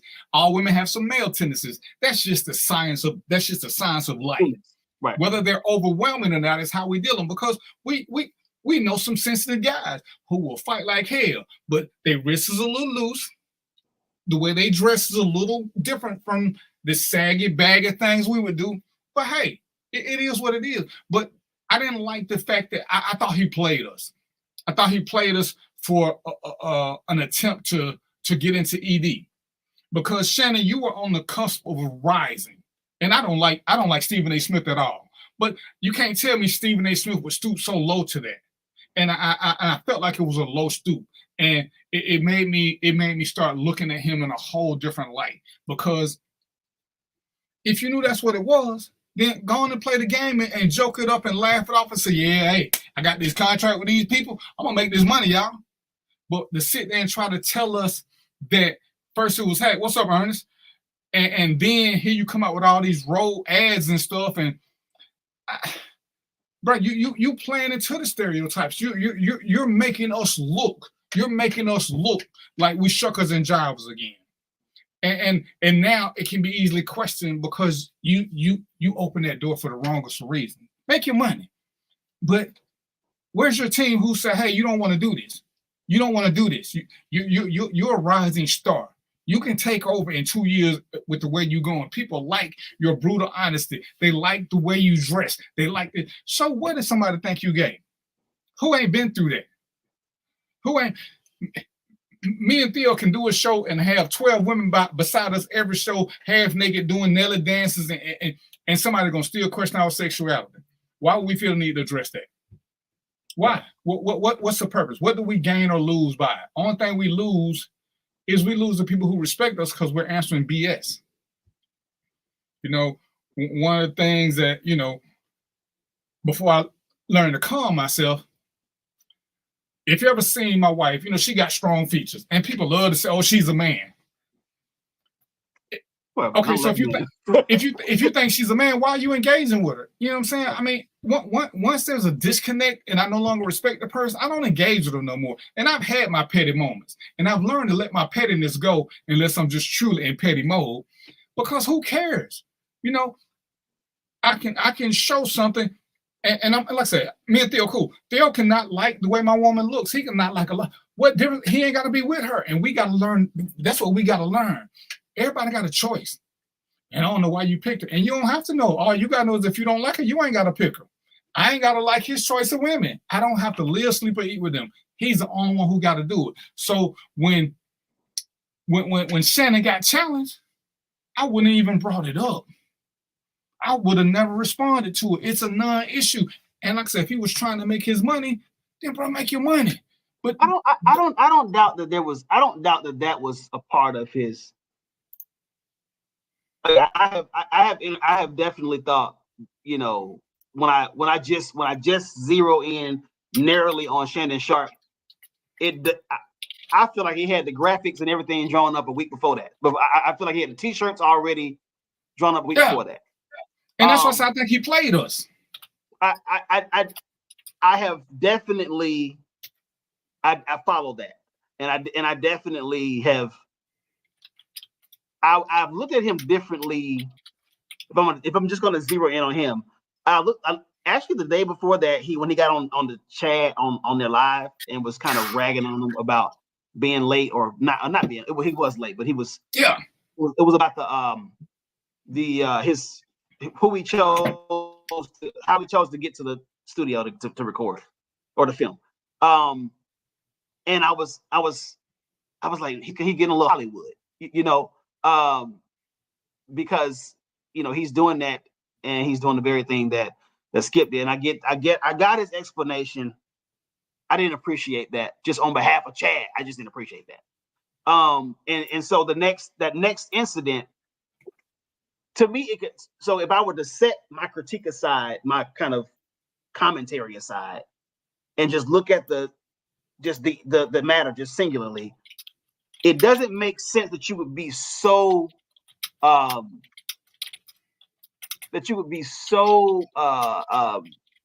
committed to having this level of professionalism and execution from your co-host, and from how he describes himself as a boss, it sounds like he expects a high level of dedication. I would not want to work for Shannon Sharp. The way he talks about nobody gets a vacation, so I get a vacation, and if I call you at 2 a.m., I expect you to pick up. I would never work for no damn Shannon Sharp. But to that point, it sounds like he's very he knows where he wants to go, and he knows how he wants to go there, and he knows how he wants to show up while he's getting there and when he gets there. It is a complete departure from that to do the video literally the next day. Right. And when you start out being contrite, and then now it kind of becomes like this, okay, he's leaning into it. Okay, that's fine. I've leaned into stuff said about me, fine. But then now it's like, okay, now you got t-shirts, now you got a whole roast. Now it's like day 2, day 3 of like just kind of playing it up, and now it feels like a game.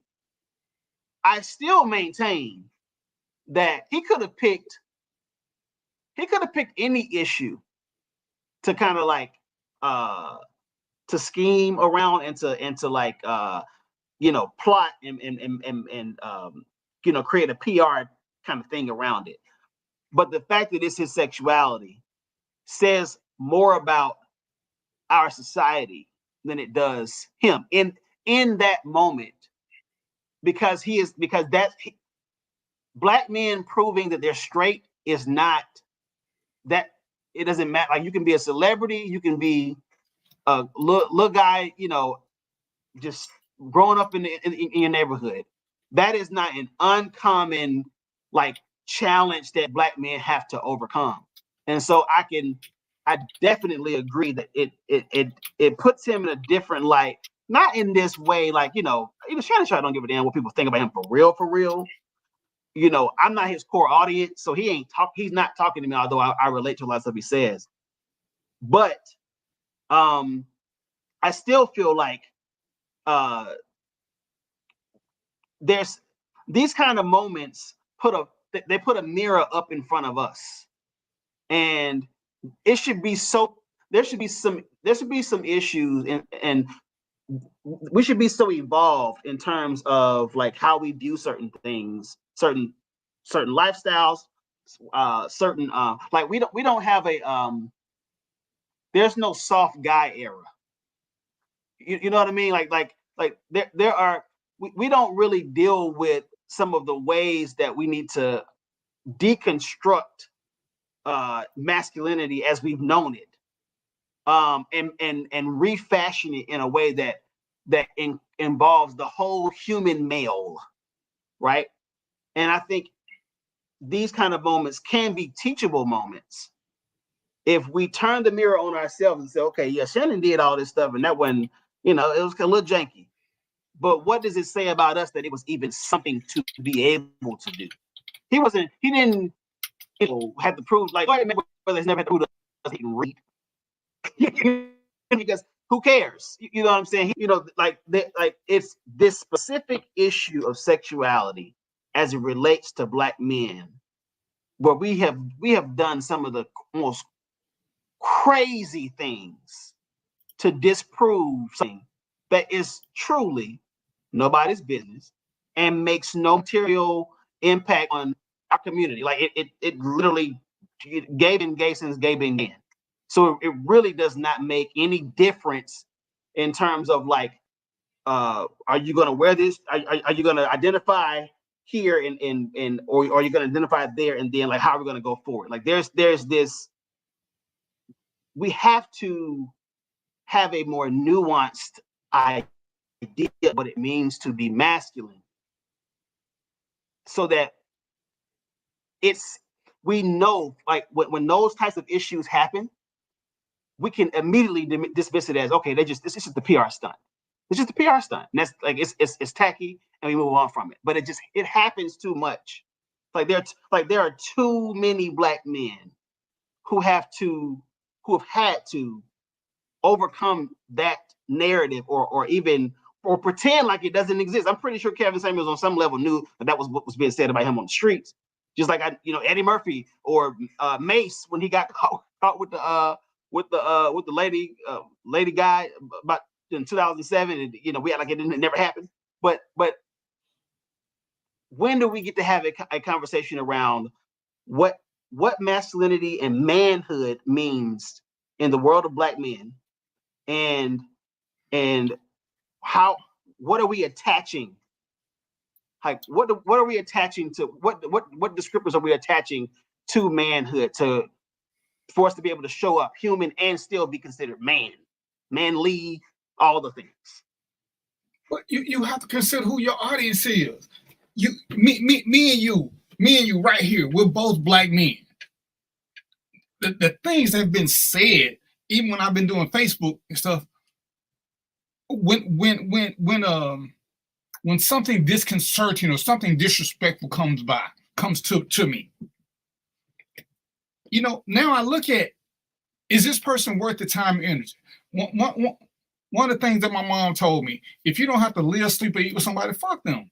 And I had to learn that concept because as Cat Williams talk about, you're gonna always have haters, and haters gonna pick on anything. I don't think our masculinity being challenged is as big a deal unless we wanted to, because everybody gets it done, especially in this download era. But who cares? Who cares if somebody? You know how many people I care think whether they think my wife is pretty or not? Zero. I don't even feel the need to defend that. Oh, you could do better. You could do this. Oh, who cares? Who are you? Who are you? You weren't part of my decision-making process, so there's nothing to defend. So when people say certain things, why am I defending it? What's the thing say? Lions don't care about the opinions of sheep. So when he did this, and I want to talk about masculinity, we're gonna have to do a whole nother show on that. But I watched him, and then I watched the thing with Chad. And I was like, see, what he's doing now is truly emasculate. He's trying to emasculate this brother. This is self-inflicted. And the more he talked, the more I just got so, I don't even want to watch the show no more, because you're doing this lie to this man. The man said what he said. And I'm going to use us. You sent me a thing telling me you might be late. Who am I to keep questioning? You know what I'm saying? You ain't got to be here. And you made a point. He act like Chad worked for him. Chad was a social media professional way before Shannon. He was. Chad been doing this for a minute.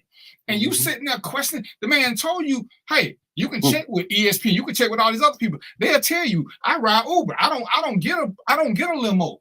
But he's like, oh, well, I heard. So you telling me that I can tell you to answer something, but you don't believe me, and you're doing what everybody else said. You're going to believe the white man over me. I'm telling you what I do, but you're telling me somebody else telling you this.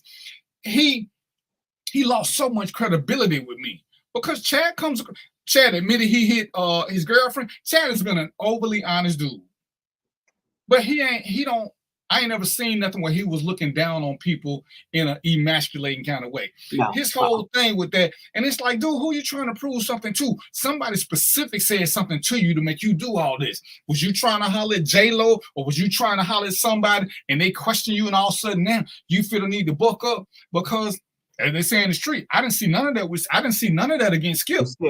Yeah. You shut up. You turned your back and you let him whip you a couple more times. Yeah, you left, but you was willing to sell your soul to stay on that show. So now that you done got your little status, you sitting on black people. You're the one you're making it easy for black people to question our masculinity, because what you did to Chad was very, very disrespectful. You was treating him like he was a little slave boy. Oh, is this what you'll do? I'm going to make him be better than he was. Come on now. And again, when you told me you wanted to do something, and I said I was going to push you, when you start talking about, and I said you ain't going to never be ready if you keep waiting on when I get all this stuff. But when have I ever been disrespectful to you in this pursuit? Come on the show with me. We're going to do this. All that ain't even necessary. That's true. It ain't even. So for him to put it out there. And man, you done had people who said things about us, and a couple of them might even hurt our feelings. But what they say, He who controls your emotions controls you. So we either logged off, let it go, or move. We did something else. You can't let that one somebody who means nothing. They ain't paying your rent. Now, when your boss tell you it's a problem, you're gonna do what you gotta do because you need that check. Because that's what we all do. But if you ain't paying no bills, why do I care what you think? And there's nothing. I heard a girl say she won't date a guy who wear a pink shirt because that mean this. You know what I said to her? Those are your choices. Who cares? Then don't they guys who wear pink? How hard is life? Just because you feel a certain way, who cares? Other than the guy who's trying to get with you. See, if a woman want to do twerk videos and come on Facebook half naked, you know what I care? I don't care. I ain't trying to get with her. So I don't need. Oh, you ain't never get a man like that. Lots of women who did that have got men. They just won't get me.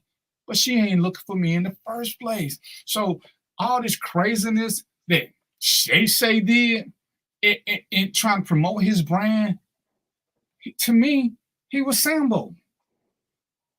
And I want to defend his masculinity, but you can't defend your masculinity by coming up with this BS commercial, these shirts, all this other thing, and laugh it off when you first came out. Oh, I got hacked. I got this. Be a man. Be a man on what you did, and go from there. I got y'all. So y'all thought I was playing. Oh, I'm beginning in. Yeah, that was go crazy. there. That was crazy.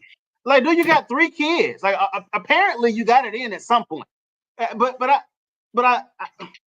still. I follow, and I agree with what you're saying.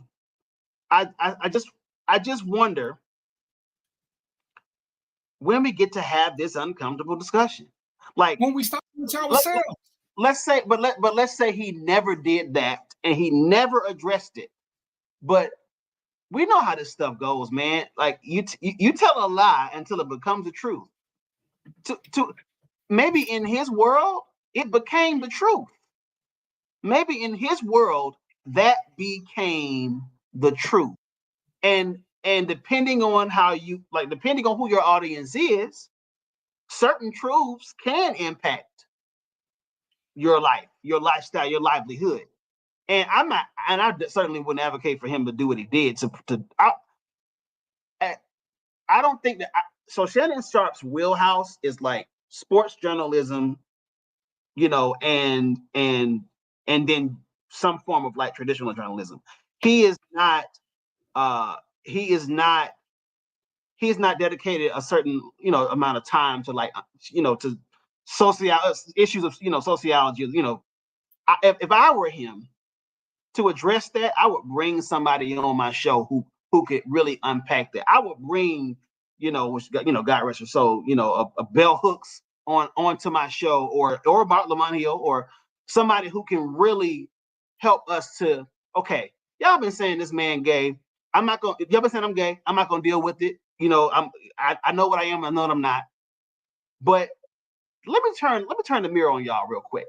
Because I ain't the first man, black male celebrity this has happened to. And it's kind of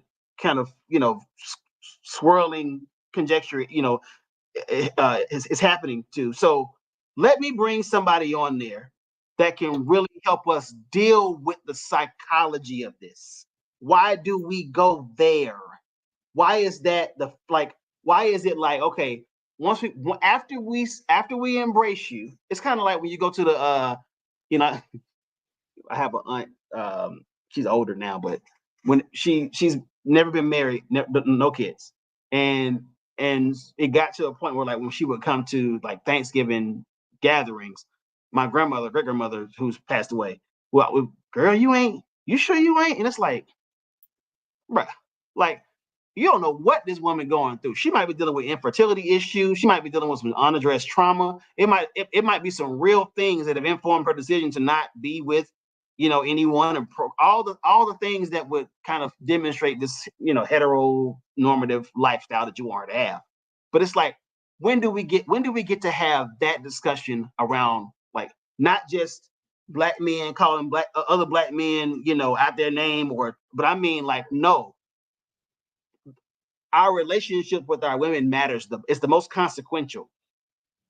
It's the most consequential, and we just don't see, like, there's a reason that somebody like Dr. Umar has never been, like, his sexuality has never been in question. You know why? Because he says a lot of things that are complimentary, rightfully so, to Black women. He affirms Black women in ways that they don't get affirmed in other parts of media. But his sexuality has never been questioned. Why? So then we have to say, okay, why do we weaponize that? Like, so we already know that Black men have a, like, if you were to put all the men in the room and say, you know, put it in a level of order, who is the most man, the most human in this group, and who's the most dehumanized? Black men would in most cases be in that firm, strongly dehumanized category. So we already know that this is what we deal with. So you know what you're doing when you call Black men gay. Like, you know what you're doing when anything can be construed. The way the man get out the Suburban, the way he walked, y'all, he had hip replacement surgery. Like, and here is the thing. Let's deal with the fact that there is an alliance, seemingly, of straight Black women and gay men, and yet when Black women who are straight want to insult a straight Black man, they call him gay. That's what I would have done if I'm Shannon Sharpe. I'm going to turn it on y'all, because I know what I am. I know what I'm not, but I'm about to turn it on y'all. Why do y'all always go there about Black male celebrities? Why is it the first place y'all go?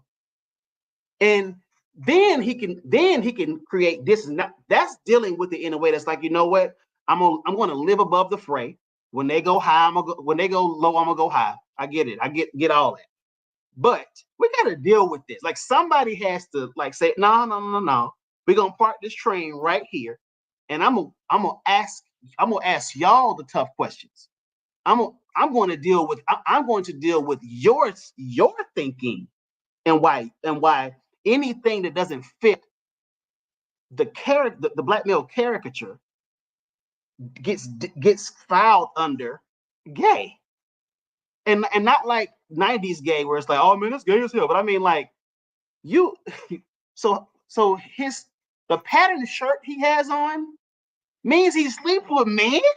So we're gonna skip over, like, he's eccentric. We're gonna skip over, like, you know, he likes fashion. So, like, he sleeps with men. That's like it's such a reach. It is such a reach in most cases. It's a reach. And because you can't even, it's just like the body count discussion. I hate that men ask women what their body count is, because, like, you cannot verify that, sir. You can't pull up the cat facts and figure out, you know, what happened down there before you got there. So why are you even asking this question? That is kind of the equivalent of that to me. It's like always trying to make Black men something in our imagination when they don't fit whatever we think, like whatever this magical Black man is. It's like everybody but it's like there's a bump, and then Tyler Perry, and then there's the rest of the Black guys. You know what I mean? And it's like, if you're not fitting in these boxes, then you gotta be gay. You gotta be gay. That's weird to me.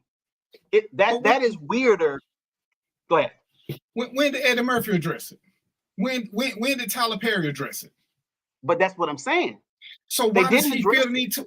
Right. So why does he feel the need to address? He's a sports commentator, other than to play us. And as I already said, nowadays, one of the strongest groups is the LGBTQ WWW. Being gay is super accepted now. If you're white. So if you're white, it is. I mean, come on now. We got football players coming out as gay. We got professional athletes now who come out as gay. So it's not as bad as it used to be, right? Unless you're using it as a prop. And like I said, we can have the serious conversation, but we have to have it with somebody who is genuine in it. who can say something. We can't have somebody who is using us, and us, about us, I mean black people. They're using us to push their financial narrative. Because if he can get money from Roe because we start doing it because of him, which to me was a dumb idea, and that's why it's hard for me to take him serious. Should the conversation be had? I think there's a whole conversation. We're gonna do a show. We're gonna have 2 women on the whole. I mean, because to me, these are grade school level. These are grade school level Jones. Oh, it's kind of like calling somebody fat. If they fat and they accept it, then what? There's nothing. What's your say? Once you know who you are, can't nobody hurt your feelings. So if you gay, accept it and move on. Society now will accept you as gay. I mean, we got gay people in the white who vote in the office now. Because once they just voted transgender, so it's not as stigmatized as it used to be. Unless we needed to work for us. Let me park it. Let me park it at the fat piece.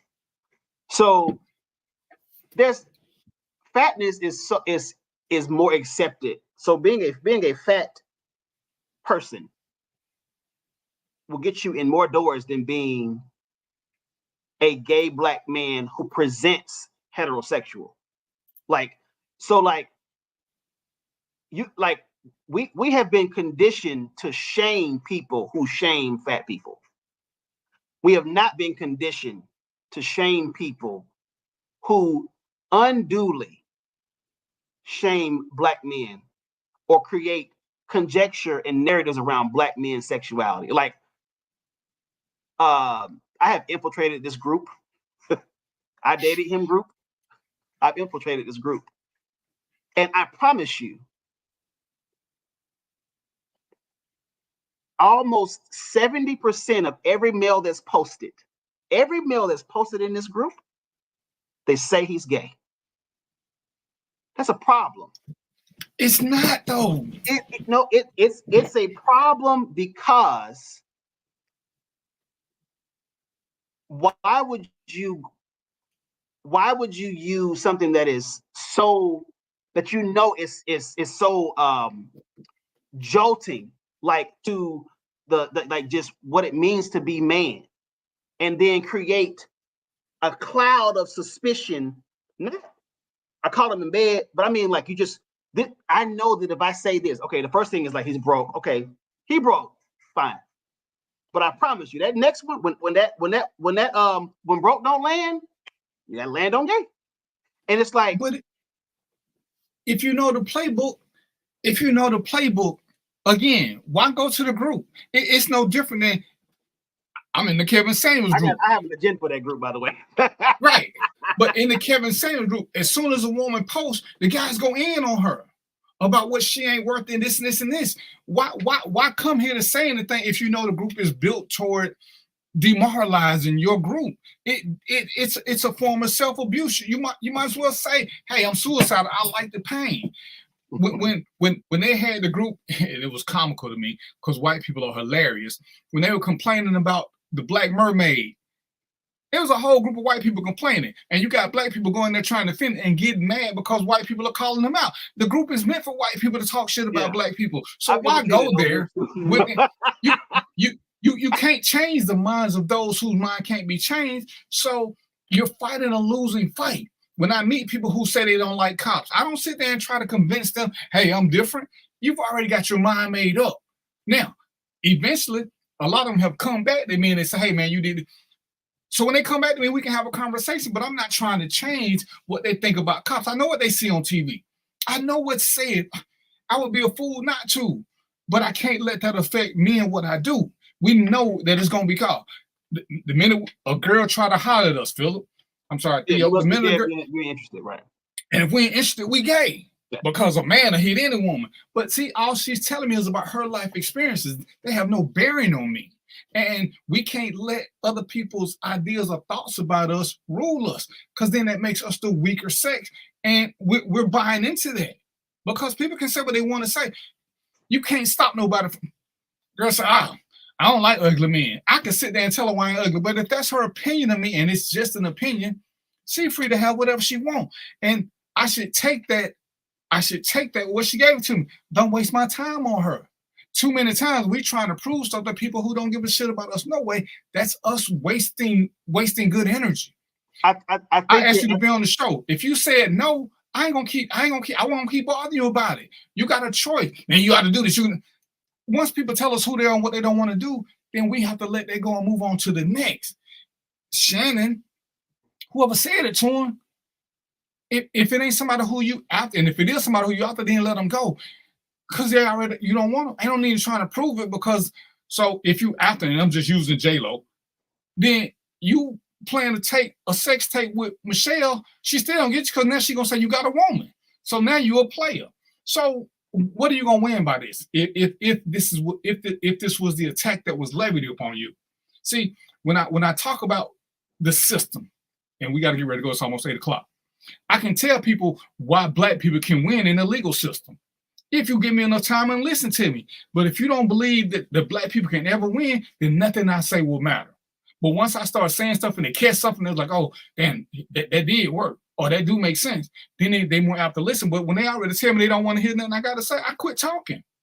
I'm going to talk to the ones that want to listen. What I tell you, we're going to talk to the black people who want to be more informed politically, more informed financially. The ones who don't want to hear it, the ones who come and tell me, oh, you crazy. I don't even address their comments because they've already told me they don't want to get it. So why would I waste my energy on the ones who want it? For the people who love Shannon, what he bring, he did more damage to them than the two people he trying to convince he ain't gay, in my opinion. I agree. And that's why when we're going to have the sexuality concept and how we as black men have got to start addressing it, as you say, when they go low, we go high, just say, hey, I ain't your type. And if this ain't what you like, then let's move forward. We ain't got to be disrespectful or degrading because even if I am gay, what's it to you? What's it to you? All right, so it's 7:59. I don't want to get in trouble. You got any parting shots for me, my brother? This is a beautiful show. Let's do it again. Look forward to it next Wednesday. Every Wednesday, 6:00 Eastern Standard Time, and we got to start working chasing Huxley because we got to start giving out teasers, my brother. We got to do it like we got to do it like the big time people. We got to have a little chasing Huxley teaser. So after this show ends, start figuring out how you want to get this season. I ain't even get a chance to talk about my melodic getaway.